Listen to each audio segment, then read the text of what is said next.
आज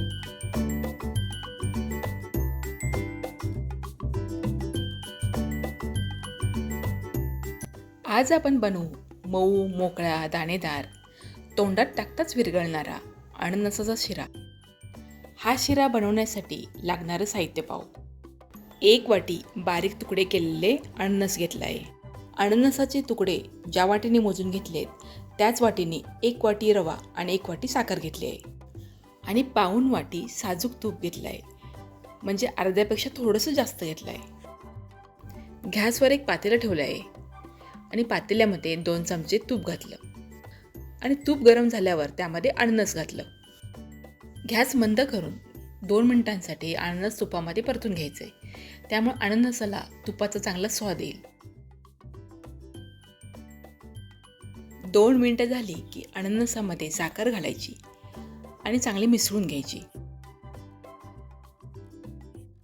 साखर चांगली मिसळून झाली की यामध्ये पाणी घालायचं आहे. 1 वाटी रवा घेतला आहे, त्यासाठी आपल्याला 3 वाटी पाणी लागणार आहे.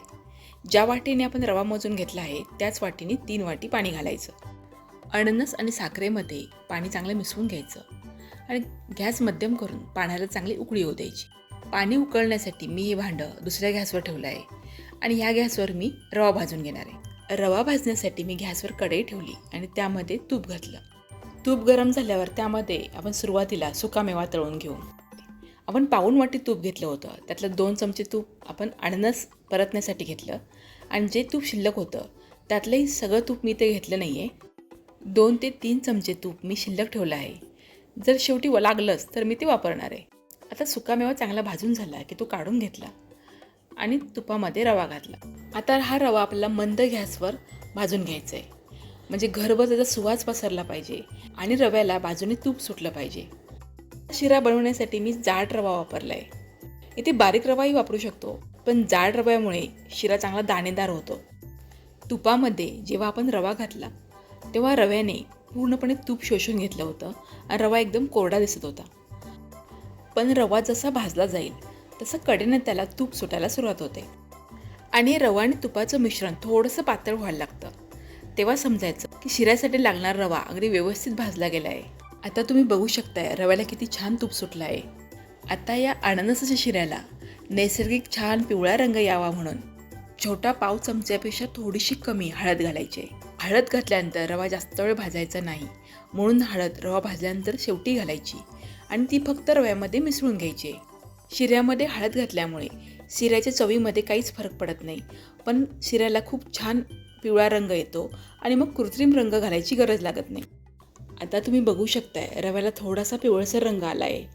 आता रवा भाजून तयार आहे. आता यामध्ये जे आपण अननस आणि साखर मिसळून पाणी उकळायला ठेवलं होतं ते पाणी घालायचं. पण पाणी घालताना तर एकदम घालायचं नाही, ते अंगावर उडतं आणि शेगडीवरही उडतं. थोडं थोडं पाणी घालायचं आणि रवा पाण्यामध्ये चांगला मिसळून घ्यायचा आणि त्यावर लगेच झाकण ठेवून मंद गॅसवर 2 ते 3 मिनिटांसाठी हे शिजवून घ्यायचे.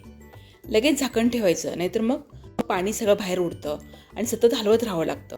2 मिनिटांनंतर बघा रव्याने बऱ्यापैकी पाणी शोषून घेतलं आहे, पण अजून हे मिश्रण थोडंसं पातळ आहे.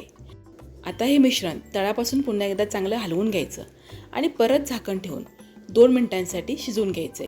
झाकण ठेवून शिजवल्यामुळं काय होतं, आपला वेळ वाचतो, सतत हलवत राहावं लागत नाही आणि सगळ्यात महत्त्वाचं म्हणजे शेगडी खराब होत नाही. आणि तुम्हाला कदाचित असंही वाटेल की आपण शिरा जास्त हलवला नाही, झाकण ठेवून शिजवला आहे, त्यामुळे शिऱ्यामध्ये गुठळ्या होतील, पण तसं काहीच होत नाही. तुम्ही इथे बघू शकताय शिरा एकदम मऊ तयार झाला आहे, त्यामध्ये अजिबात गुठळ्या झाल्या नाहीत किंवा शिरा कढईला चिकटलाही नाही. आता सगळ्यात शेवटी यामध्ये सुकामेवा मिसळायचा. आता झाकण ठेवायचं आणि गॅस बंद करायचा आणि 2 ते 3 मिनिटांसाठी हा शिरा असाच कढईमध्ये राहू द्यायचा. पाऊण वाटी तूप घेतलं होतं, त्यातलं हे 2 ते 3 चमचे तूप शिल्लक राहिलं आहे. मला हे तूप पुन्हा शिऱ्यामध्ये घालायची गरज वाटत नाही, कारण शिरा आपला खूप छान तयार झाला आहे.